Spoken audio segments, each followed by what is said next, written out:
This is Women Driving the Industry with Cheyenne Malone. Hi, everyone. I'm Cheyenne Malone. Welcome to Women Driving the Industry on CBT News. It's a show about showcasing the inspiring stories of women in the automotive industry. We take you behind the scenes and dig beyond their day to day in the industry.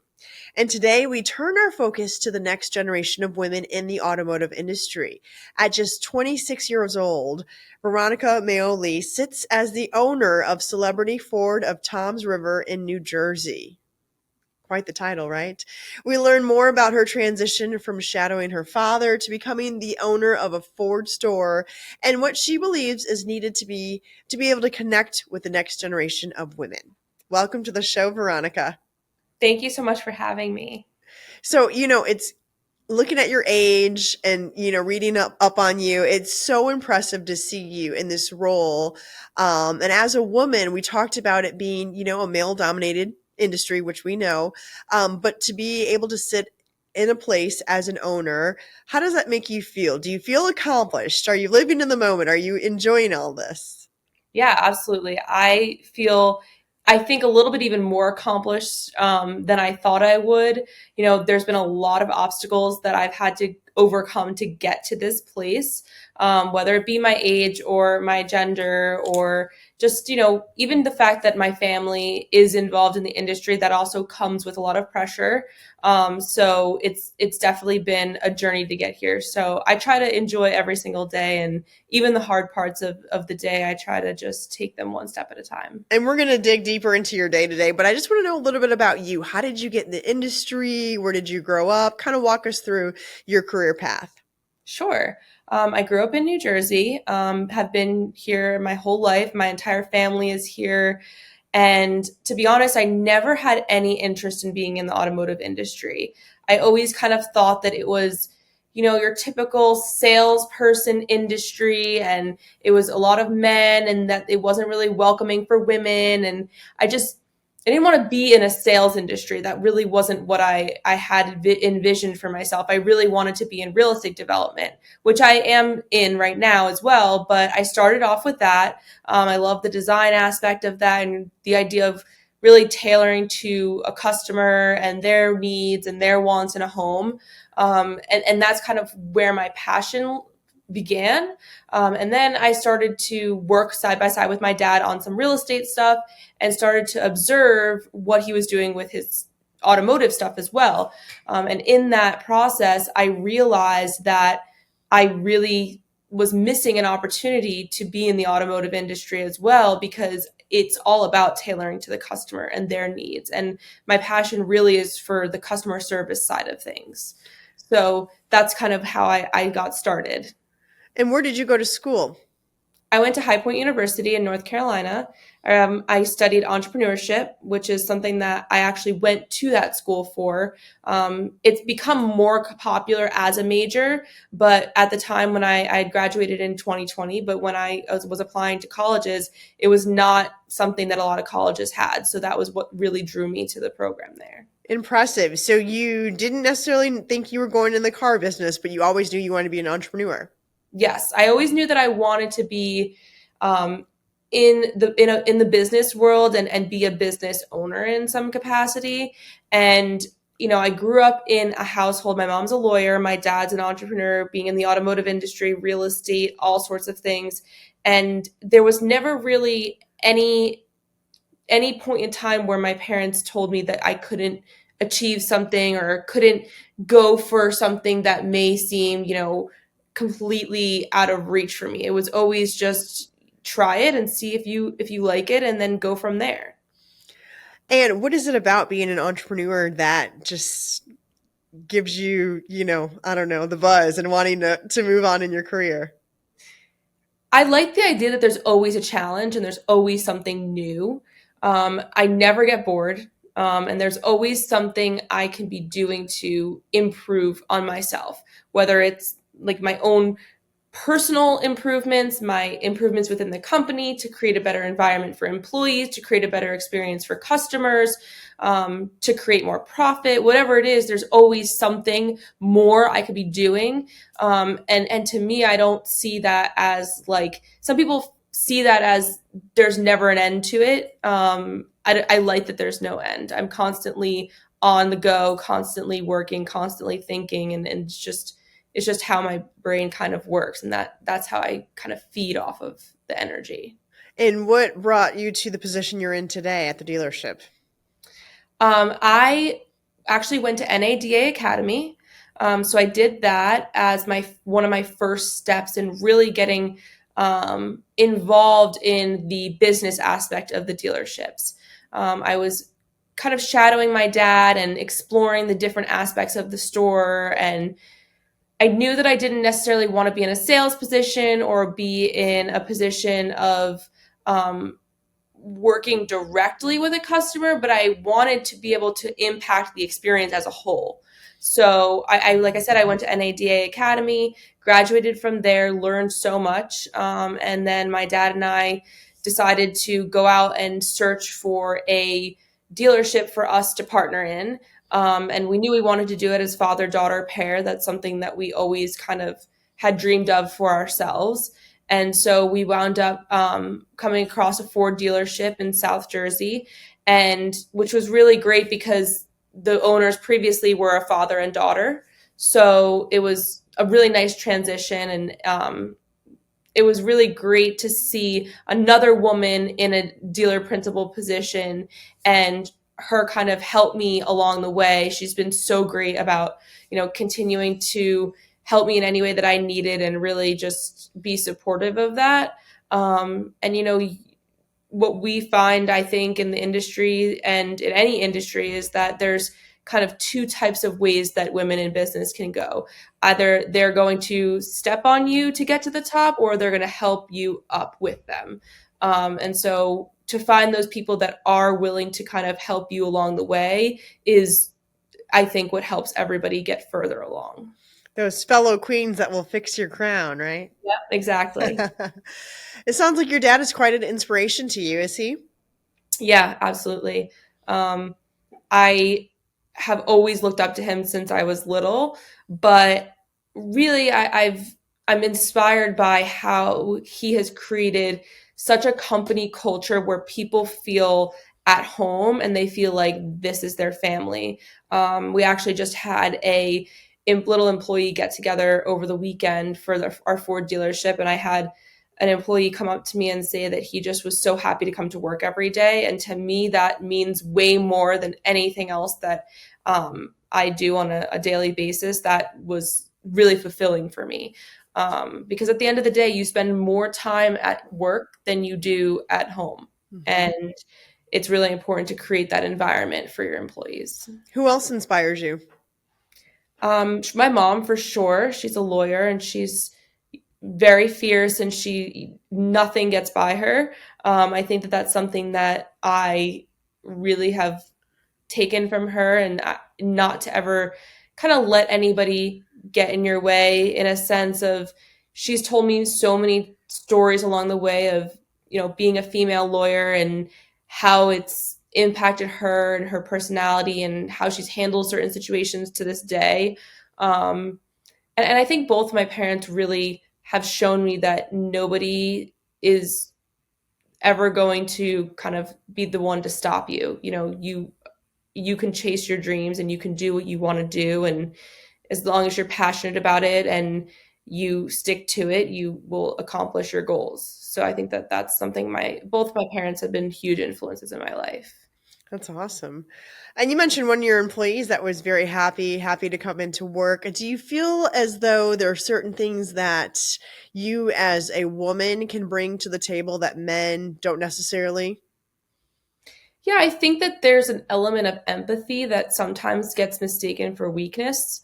Um, I think that we can utilize that in a way that most people see as maybe being too sensitive or being too caring or allowing people to get away with certain things.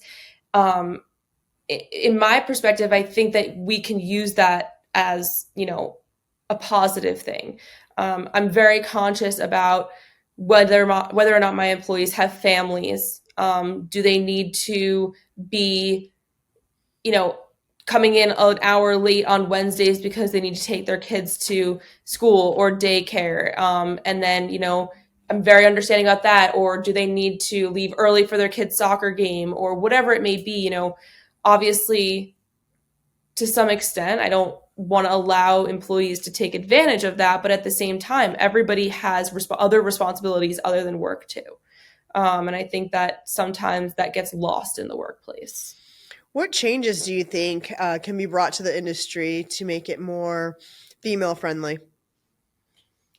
I think that as there's more presence, I think that obviously that will help. The more right now, my general manager of the store is also a female. She's in her 30s, which has definitely been an experience to have two young women leading an organization.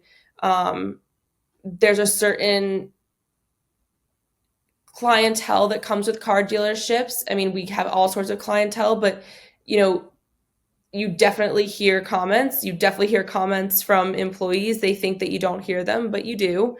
And I think that the element of overall respect, if more employees that are male are able to just show equal respect, I never ask for anything other than equal respect.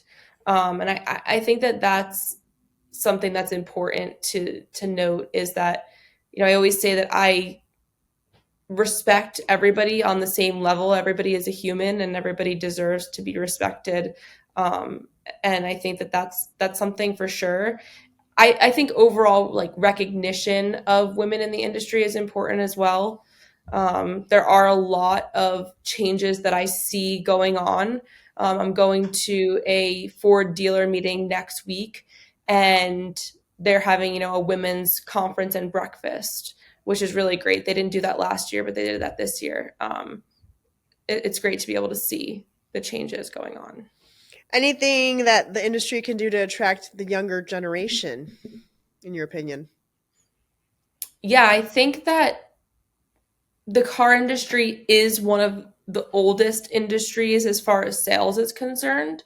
I think that continuing to evolve with technology and with different methods of advertising and utilizing text messaging and even offering different options of, like, working from home. We offer a position where some of our call center positions are work from home or hybrid positions.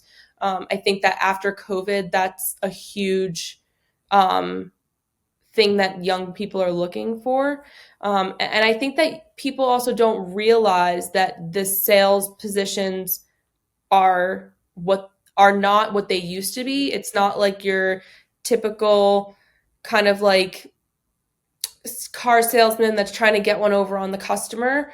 The position has evolved a lot, and there's a lot of opportunity for making a lot of money and creating relationships with customers and really just utilizing your personal and interpersonal skills in the workplace. Any advice for women who are not in the industry but maybe are on the fence about considering it?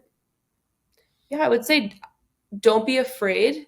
There's a lot of stigmas in a lot of different industries. And like I said, you picture your used car salesman in some sort of commercial or movie or whatever it might be, and you see them walking the lot in a kind of, not great suit and kind of trying to take money from the customer, and that's your idea of it. And I think that idea is no longer, and I think that that's, don't be afraid to walk through the door and bring your personality to the table, because that's really what is going to get you to have relationships with customers. This is a customer relationship business. Veronica, how do you stay motivated on the day-to-day? I think a lot of different things. One of them is that I set small goals for myself, probably on like a monthly basis, whether it's learning something new, whether it's reaching a certain profit goal, whatever it may be. I'm also super family oriented, if you hadn't already noticed, but I do spend a lot of time with my family. And that's something to me that I really focus on, and my future and what I want my life to look like, and that sort of thing. What is your life outside of the workplace? Hobbies? So I have a dog. She's like my pride and joy. I just got married in December. Oh, So thank congratulations. you. Thank you. So I'm living newlywed life right now. And my hobbies, I'm a yoga instructor. So that's something else that I do. I'm trying to think what else. I love being outside. That's just not really like a hiking type of girl, but I do enjoy, just hanging out outside and going for walks and stuff like that. Um, yeah, just I think one of the keys, and I don't know if this is one of your questions, but one of the key things to helping me stay motivated is having balance in my life. That's something that I always thought about when I did come into this industry. It's not a 9 to 5 job being a dealer principal or any sort of business owner. Um, and even being a salesperson, there's unconventional hours. And I think that it's really important to keep a balance, make time for yourself. One of the things I started doing in the beginning of this year is actually sitting down in the morning and like taking a half hour to have my coffee. Whereas usually I used to just get up, make my coffee, drink it while I was getting dressed for the day. And I never took the time to just like relax in the morning. So just even little things like that, I think are really important to implement. That's awesome. I mean, it is. You really, they add up too, especially leadership wise. What kind of leadership style would you consider yours? I would say that I am a type of leader that I set very clear expectations for my staff. But at the same time, I'm a part of the team. It's me and them versus the problem, not us against each other. So I think that it's important to put yourself at the table. Weirdly enough, I actually went to a middle school where we did all of our classes like through the Harkness method, which is like a round table conversation. Instead of having individual desks in a classroom, you have a big, large conference table, and your teacher sits with you at this table. And it really influenced me in how I think that conversations and leadership should happen. Everybody was on the same playing field, and it wasn't somebody just standing up at the front of the classroom and lecturing us. It was an active conversation. I'm very open to employees' ideas and what they think that may be best, because at the end of the day, they're the ones on the front lines. They're the ones in front of the customers. So I try to be receptive and understanding about what is they feel is best for business too. Anytime you're running a successful business, right, you're bound to be faced with some setbacks, obstacles. Today, what would you say is your biggest? Um, I would say that right now my biggest obstacle is adapting to different types of employees. That's something that I did not have a lot of experience with coming into this business. I'd never managed employees before, so I kind of walked in and observed a lot. And one of the things that I do is, and I think it works really well, is I kind of treat every employee like its own personal relationship in a way. So the way that I communicate with one employee is not the same that I communicate with another employee. Because if you think about it, the way that I communicate with my husband is not the same way I communicate with my sister. Certain things are of interest to my sister or to my husband, and I use those to relate to them both individually, and that's how I should treat employees as well. And sometimes there's some employees that you can joke with. There's some employees that you can't joke with. You have to kind of know your audience, and how to keep them motivated. Some are really sports oriented and they want things to be a little bit of a competition. Some of them are really concerned because they have a new baby and they're concerned about bringing money home at the end of the day. it's kind of all dependent, and that's something that I've definitely had to work on adapting to. As a business owner, what's one of your proudest accomplishments so far? I would say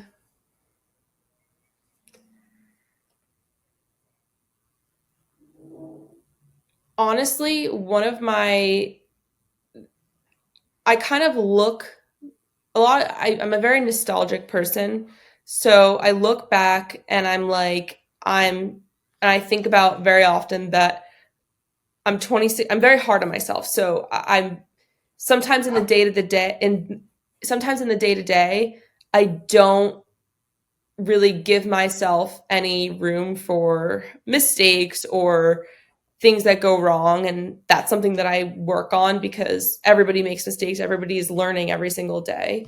But I think my proudest things that I've come into this business completely willing to learn and be willing to be vulnerable, which is something that is definitely hard when especially as you're a woman in a male dominated industry, that's being vulnerable as it is. And then on top of that, being young and not knowing every single thing, and having to learn from people who are below you in a sense of a hierarchy in your business.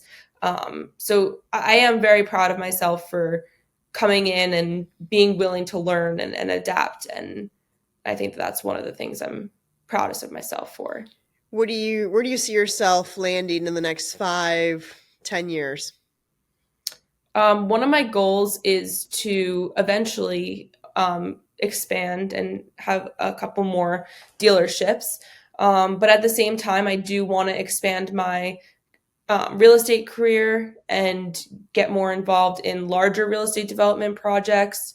I'm super passionate about creating, like I said, the experiences for customers, but also lifestyle for customers. So I think that the car business and the real estate really do go hand in hand. Hopefully, I'll have a couple of kids, and really just keep that family and work-life balance. That's something that is really important to me. Where do you see the automotive industry going in as it relates to women in the industry? Do you see it picking up more? Yeah, I absolutely do. I was actually really pleasantly surprised when I did the NADA Academy. It was about 50% women in my class. Oh, Yeah, impressive. and I was very impressed by that. And even at the dealer meetings that I go to, there's a lot of women, and it's very refreshing because, I do think that the car business is a very generational thing. It's a very generational industry. So a lot of times it's family members that have owned the dealerships, and um, I do think that women, because it's a little bit more it is way more accepted now. There's obviously a long way to go with women in business, but it is more accepted for a woman to be a business owner than it was, maybe 15 years ago. So I do think you'll see those generational shifts of daughters and, that sort of thing coming up into dealer principal positions for sure, and even managerial positions. Well, we learned a lot about you, Veronica, today. Thanks so much for sharing your story. Is there anything else you want to add?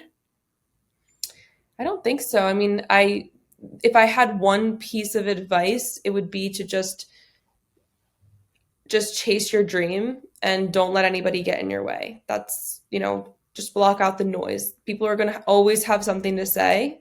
And if you listen to them, and if I had listened to them, then I would not be where I am at. So, Well said. Thanks so much, Veronica. thank you. And thanks to all of you for watching. Thanks for watching Women Driving the Industry with Cheyenne Malone.